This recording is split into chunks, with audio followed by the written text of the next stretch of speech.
Okay, so welcome back. Today what we're going to do is we're going to talk about function notation.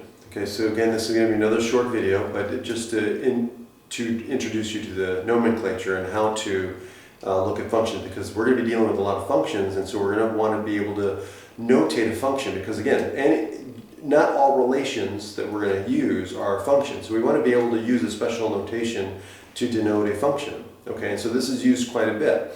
Now realize that the function we're going to use, the notation, the symbols we're going to use, is just a symbol that represents a function. Okay, so in this case here, the way we would write this is using this notation right here.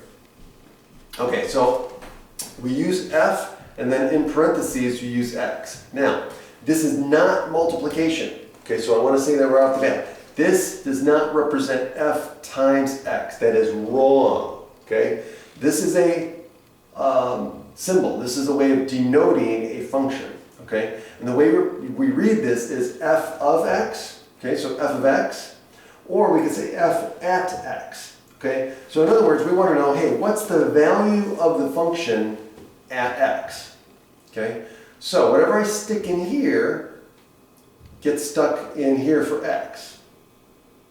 Okay, and so this is the way we use it. Now also realize this is just a replacement for the dependent variable y. Okay, it does represent the dependent variable y. So this is a y value. It's just that it's denoting that this relationship between y and x is a function. Okay, so that's all.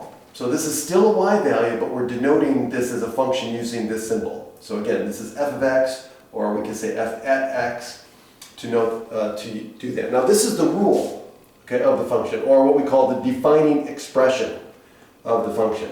Okay, so if you stick in x here, f of x does this to it. So the function says whatever you stick in for x, I'm going to multiply that value by 3, and I'm going to subtract 5, and whatever the result is, that's f of x, or the value of the function at x.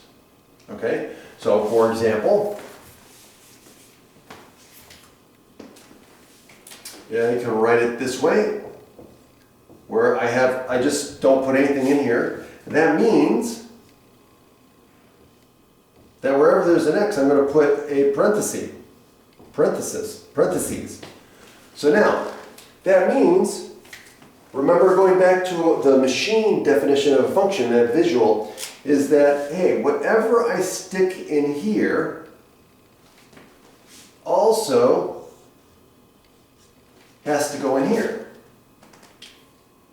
So if I stick in 1, then I have to also stick in 1 here, and lo and behold, I get 3 minus 5, which equals negative 2. Okay? Or,